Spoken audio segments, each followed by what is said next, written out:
Okay, there we go. All right. This class is dedicated by Nancy and David Shilley. It's sponsored for their beloved ones, Yortzeit. Yortzeit is the Yiddish word for the day of a person's passing. It is a commemoration of the day of the passing of their loved ones, and many thanks to Nancy and David Shilley. I appreciate it greatly. Okay, let us look at the 10th Mishnah we're getting towards the end of the first chapter. There's still a couple of Mishnahs to go, but it is a continuation of the previous Mishnah. All the teachings in Sefer Yetzirah are laid out as Mishnah. They do say that originally Sefer Yetzirah was part of the order of the Mishnah. The Mishnah was a series of tractates, or it was a bunch of, basically the Mishnah is the oral teachings of the Torah. They were put down in rudimentary form. Initially, everything was taught orally. There was the written Torah, in other words, 24 books, what's called Tanakh, 5 books of Moses, and then the books of the prophets, the 19 books of the prophets, 24 books in all. And that was the only written document. Those were the only written documents. Everything else was transmitted orally. That was the preferred way of doing it, because it is always best from teacher to student directly, so that the teacher can be sure that the student has grasped the material. So the Sefer Yetzirah was originally also part of the Mishnah, according to some opinions, but because of its esoteric nature, it was excluded from there and was basically published as an independent, or an independent work.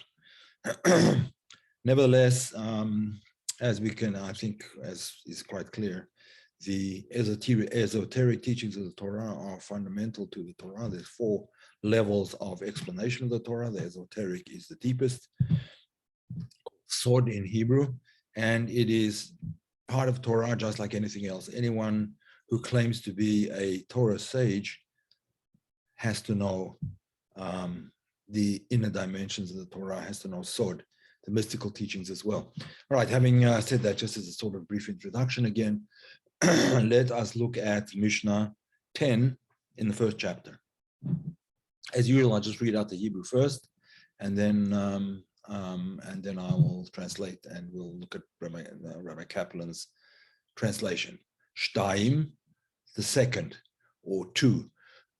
Ruach mi ruach. This could be translated in a number of different ways. Ruach mi ruach could mean spirit from spirit. It could mean breath from breath. It could mean wind from wind. Now, the last translation, wind from wind, doesn't really fit into the context here, but the first 2 do. Ruach mi ruach is spirit from spirit. Ruach is one of the levels of the soul. There are 5 levels of the soul. The lowest level of the soul is called nefesh. The next level up is called ruach. Now, when we say the soul, what do we mean? Essentially, the soul is consciousness. The lowest level of the soul, which is called nefesh, is physical consciousness. Ruach is a higher level, and that is emotional consciousness. Then there comes neshama, which is intellectual consciousness. And then chaya is described in a number of different ways. Perhaps the best way to describe it is cleaving consciousness of cleaving to the Creator, cleaving to the higher to the higher spheres, perhaps. And finally, Yechida, which is completely at one with the Creator, part of the Creator, part of God above. Okay, so Ruach mi Ruach, it would be spirit from spirit. More generally, by the way, the soul could be called Nefesh, Ruach, or Neshama, in a more generic sort of a sense. So if we don't go into the specifics over here, Ruach mi Ruach would mean spirit from spirit, or soul from soul. And I'm going to explain what this means shortly. Chakak v'chatzav, he engraved and carved, ba, in it, Esrim v'shtayim otiyot, 22 letters. Yesod, foundational letters. The 22 foundational letters. Shalosh imot, the 3 mother letters. V'sheva kfulot, and the 7 double letters. V'shtayim esrei pshutot, and the 12 simple letters. Ruach achat mehen, and breath or spirit is one of them. And I'm going to explain what all this means. Now, let me just go back to this expression here. We are going to find that there are actually various levels of letters. There are various levels of letters. Now, when we say that the levels of letters, what are the letters themselves? The letters themselves, the word for letter in Hebrew is ot. An ot could mean a sign. It means a letter, but in a more spiritual sense and a more mystical sense, the letter means, the word ot is from the word ata, asa, or aleph, taf, aleph in Hebrew, which means to bring, to come or to bring. What does a letter bring? A letter brings a certain force. It brings a certain light. Now, elsewhere, right in the beginning of Sefer Yetzirah, we learned that one letter doesn't build anything. You have to have a minimum of 2 letters to build 2 houses, right? You have 2 letters build 2 houses. What does it mean that 2 letters build 2 houses? I would like to just show you on a screen. You share, just 1 second, whiteboard. I'll show you on the whiteboard in 1 second. Can you see the whiteboard? Everyone see the whiteboard? Now I can't see your chat, so I don't know that you can see it. Let's see, 1 second. Where is the chat? Chat has kind of disappeared. Chat. Yes, you can see it. Oh, okay. You can see the whiteboard. Good. Okay, so here we go. The letter, let's say the letter Aleph. Oh, my mouse is on a surface which doesn't move well for letters. All right, there we go. There's the letter Aleph, and then would be the letter Bet, right? The letter Bet. So that would be 2 letters. Would build 2 letters. Oops. As I said, the surface.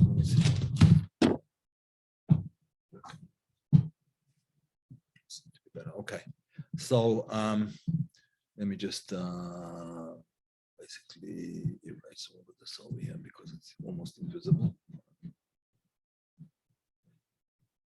All right, let me try it again. Text. All right. No, that's not what I'm looking for. Stamp, draw. Yeah, draw. That's what I want. Draw. Okay. Here we are. Yeah, to make it more in. Oh, that doesn't. Sorry, that doesn't work either. Okay, just here we go. That's not what I wanted. Okay, Aleph, and Bet. Right, Aleph and Bet. Now these are the first 2 letters of the Hebrew alphabet. The Aleph and the Bet together spells the word Av, right? The Bet, if you change the order, the Bet and the Aleph spells the word Ba, which means to come. So these are 2 words. In other words, 2 letters can build 2 words. They build 2 houses, so to speak, right? So it would be very much the same if, for instance, in English, if we just say AB, right? Except that AB really has no meaning, and then B and A, right? B and A. So it would be the same kind of thing. You're just switching the letters around, but it is it has no meaning in English. Okay, we'll stop this share, and hopefully we can go back to the share that we had before. No, that's not the share we had before. Share screen. Okay, sorry for the here we go. That's the share. Okay, good. All right, so now the letters, the Hebrew letters, come in 3 grades of letters. There's 3 grades of letters. What does that mean? The first grade of letters is what we would all be familiar with, ink on paper or ink on parchment, right? That we're all familiar with. However, there are letters that are engraved as well, right? The letters are engraved and letters that are carved. What's the difference between engraving and carving? So engraving is engraving into a surface. It has a much more permanent stature than letters written on paper or even on parchment. Right, because letters on parchment, they're two different things. There's the ink and there's the parchment. So the letters written on the parchment have a sort of a unity, but the unity is fleeting. It's not a permanent unity, whereas something that's engraved, let's say into a stone, something that's engraved into stone or into clay, has a much more permanent feature to it. But then there's an even deeper level, that would be chakak. There's an even deeper level called chatzav, which is carved into. The difference between engraved and carved into is that the letters that are carved into the stone are carved all the way through. They're carved all the way through, so they become part of the stone. The stone itself defines the letter. So if you would let's say, write the letter Aleph in stone, you would be able to see it all the way through from one to the other. This was actually the way that the 2 tablets of stone that were given to Moses, the 10 commandments, were written on 2 tablets of stone. They were written in a way that was carved through and through, but miraculously, whichever way you read them, if you read them from the front, you read them from the back, they read in the right order. Usually, if you carve into something, it'll turn out backwards at the back of the thing, right? It'll look backwards. But miraculously, the letters carved into the 10 commandments, carved into the luchot, the 2 tablets of stone, were read the same way from both sides. So you have therefore writing, engraving, and carving. What does this have to do with the foundational letters, the 22 foundational letters? Because there are various levels of unity of the letters with their source. That's what we are trying to portray over here. There's the unity of ink on parchment, which is not a very strong unity. The ink can be scratched off the parchment. There's a unity of engraving, which is much deeper, but nevertheless can be filled in again. And then there's unity of carving through and through, all the way through, which is a unity which cannot be changed. That's the ultimate unity. So therefore, there's 3 levels of revelation of these letters. 3 levels of revelation of the letters. These are the 22 foundational letters. The Hebrew alphabet contains 22 letters, and there are vowels as well, but the vowels don't count over here, the 7 vowels, but those don't count as far as the letters are concerned. In the Torah itself, the Torah is written without vowels, and deliberately written without vowels. The vowels are added. There's vowels and cantillation points, actually. Cantillation points is the way you actually sing out the reading of the Torah. So there's vowels, and the letters are,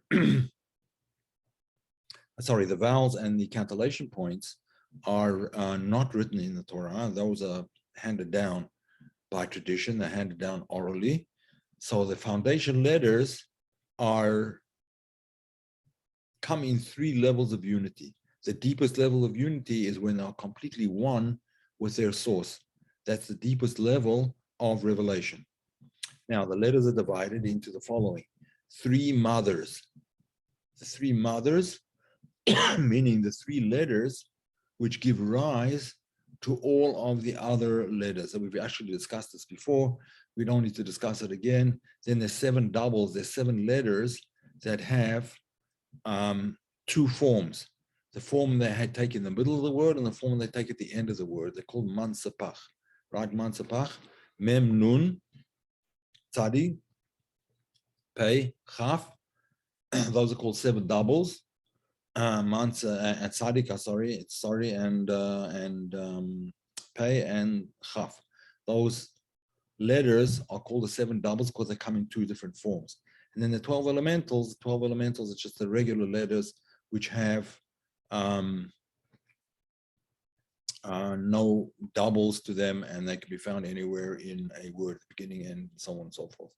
and one breath is from them, in other words, in pronouncing the letters, they all come from one breath, right? One breath. In other words, there's one spirit, one level of soul that reveals, or one level of consciousness that reveals all of the letters ultimately in all of their three gradations, whether these are written letters, engraved letters, or carved letters. They all come ultimately from the same original source. Now, when we started off with two, what does the word two over here mean? What are we referring to? So in the previous Mishnah, we spoke about Keter. The previous Mishnah had mentioned the idea of one. I have it in front of me over here. Let me just find it quickly. What it said was as follows. It said as follows: 10 Sefirot of nothing, and nothingness one is the breath of the living God. The one over there refers to Keter. There's actually a disagreement to the two different explanations. According to one explanation, it's Keter. According to that's the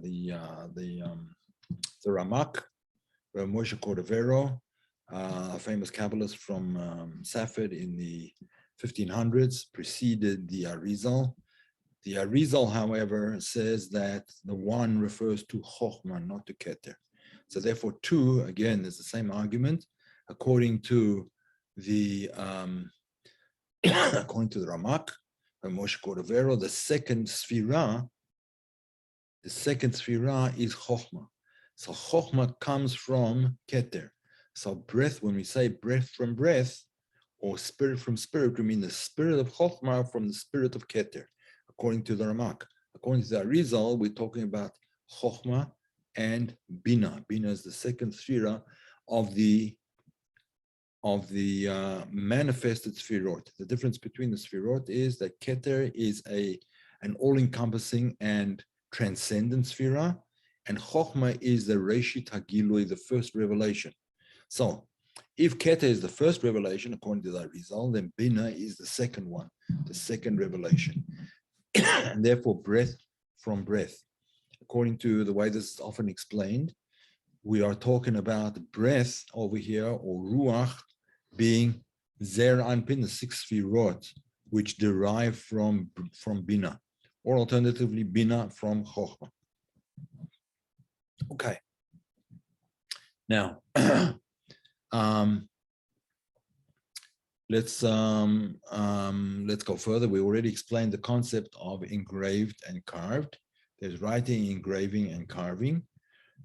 And all of these letters that we're about to explain, all of them are manifestations basically of the Sfirot. The Sfirot are 10 Sfirot, but there are 12 paths between the Sfirot. There are altogether channels between the Sfirot. Altogether, they make up 22, right? There's 22 letters. 22 letters includes 10 Sfirot and 12 channels. The 12 channels, 12 manifested channels. So therefore, the 22 foundation letters are of critical importance in the idea of revelation altogether. Okay, we're now going to explain that these letters we've explained before. I think the three mothers, the seven doubles, 12 elementals. I think we've explained that in previous classes. But we need to explain the concept of, and one breath is from all of them. What do we mean one breath is from them? Or one breath, it could be translated as one breath, or one spirit is not from them, but of them. In other words, the motivating spirit behind all of these things, the motivating soul, the motivating consciousness, if you like, behind all of them is this one spirit, this one breath, this one consciousness. Now, what is that? There are various explanations of what that means. One of the explanations is that this one spirit that we're talking about is essentially the revelation of godliness in the world. And the revelation of godliness in the world comes about essentially through Torah and through prophecy. The revelation of godliness comes about through Torah and prophecy.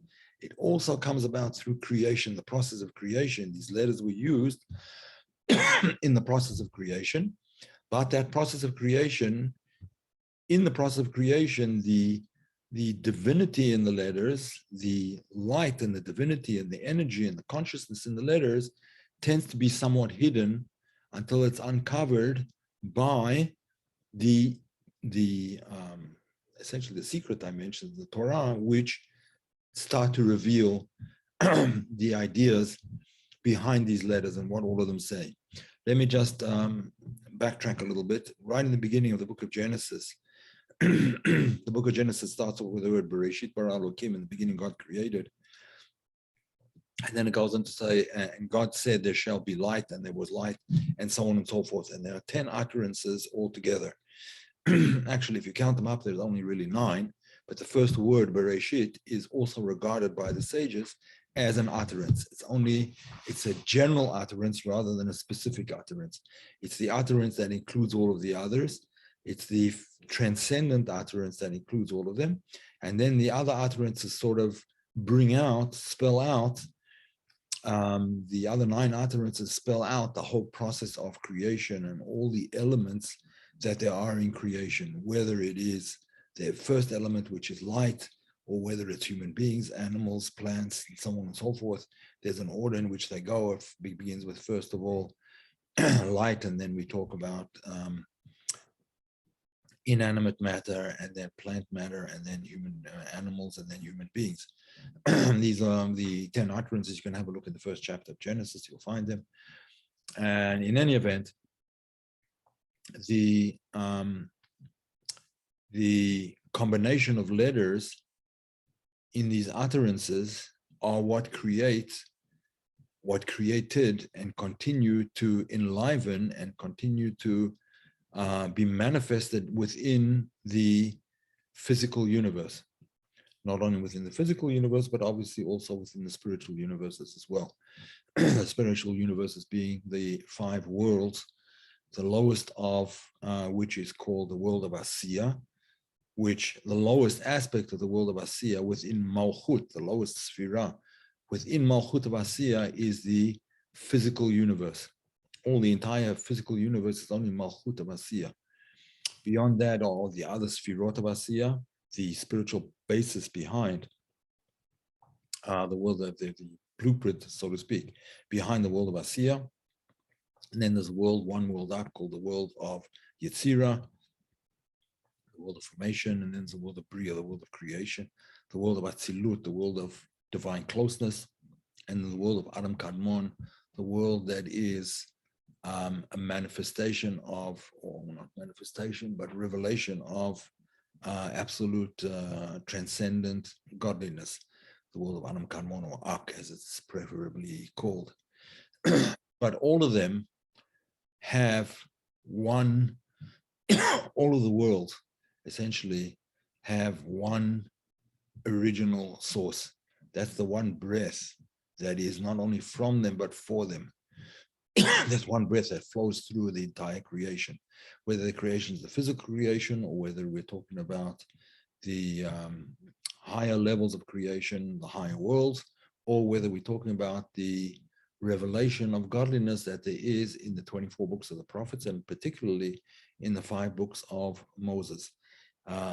It may not seem that way on the surface of it. It's not necessarily, it seems to be a bunch of stories in the book of Genesis, a bunch of more stories in the book of Exodus, and some laws, and then the book of Leviticus is all laws, and so it goes on.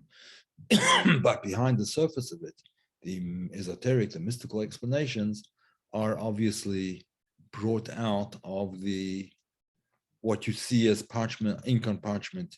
Behind that is the engraved letters, and behind that is the carved letters, the letters carved through and through. In other words, the ultimate divine revelation that is behind all of this, and that's called the one breath, or the one spirit, or the one consciousness that permeates all of them, was revealed by the prophets and the sages, and is manifested, is hidden in the Torah to be discovered by us. Okay, that's basically what this is all about. If anyone wants to, I think maybe I didn't mention what the three mothers are. Sorry, I forgot about the three mothers of the letters Aleph, Mem, and Shin. Aleph, Mem, and Shin. The first letter of the alphabet, the middle letter of the alphabet, Mem, and or more or less the middle letter of the alphabet, and one of the last letters, the second last letter of the alphabet, the Shin, called Emesh. Those letters. Okay. So that is what we've just learned in Sefer Yetzirah. We are now focusing on the manifestation of the highest level of Sfirot down through various gradations until they become essentially the physical universe. It's nevertheless permeated by the divine breath, so to speak, in all of them. If there are any questions, I'd be happy to take them.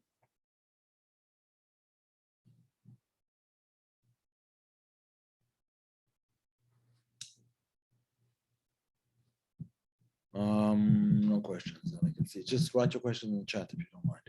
Psalm 90, forever God, your word stand in heaven. Yes, yes, yes. Perfect. That's exactly right. Forever, oh God, forever, oh God, your word stands in the heavens. Is the expression, is the utterance that sustains not just the world. When we say the world, we mean it in a much broader sense, all of the physical universe.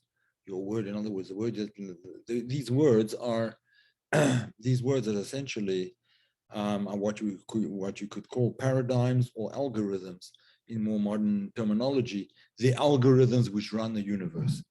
Now, these algorithms are permutations of letters, and these permutations can be sort of manipulated. Manipulated is the wrong word. They can be, for instance, the manipulation, the algorithm or the paradigm or the sequence of letters for a negative thing can always be transformed into a positive thing. I think we spoke about this not long ago. From the word Sarah can come the word Sohar. Sarah meaning anguish, pain, suffering, can come the idea of light, a window that lets in light, or a source of light in itself. We've spoken about it. There's 7 doubles.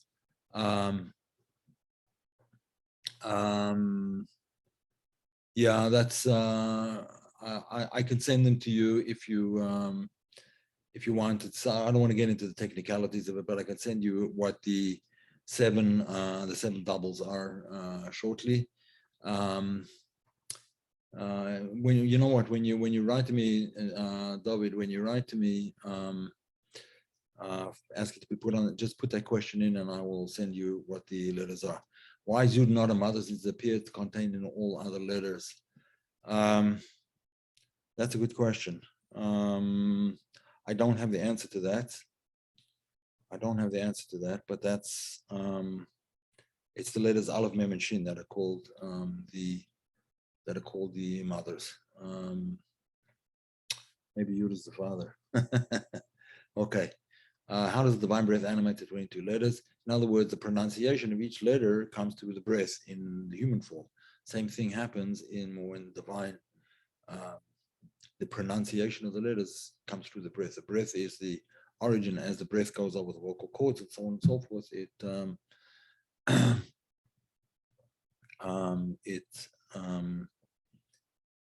expresses the letters through the vocal cords, and then what's called Hemot Otapeh, the 5 aspects of articulation of the mouth, which is the lips, the tongue, the teeth, the palate, and so on and so forth. So why is Aleph, Mem, Shin considered the mothers? I think we discussed this in a class. I'm not sure which one it was, but probably towards the first. Let me just see here.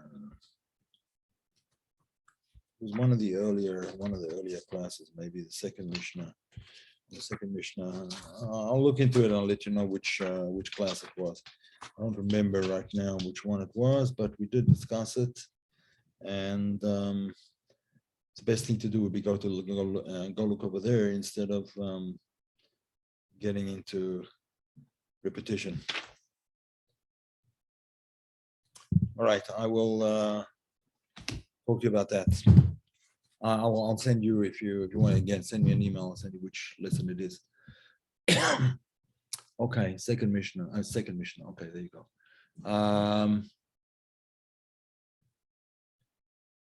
Across the tree of life. Tree of life. Yeah, could be. Yeah. Aim haderech. Yeah. Aleph mem aim haderech. Yeah. All right. Fair enough. All right. Any other questions, folks? I'm planning on a class tomorrow night where we will address a question that someone asked me by email, and we'll look into it tomorrow night. So there will be a class tomorrow night again. Okay, folks, that's it for tonight, and we'll see you next time around. Again, this will be up on YouTube, on our channel on YouTube, which is Kabbalah Decoded. If you want to find it, it's youtube.com/C, which stands for channel, / Kabbalah Decoded, one word, which I best. Thank you very much. Okay, thanks everybody. See you all, and have a great day. If I don't see you before the weekend, have a great weekend. Shabbat shalom.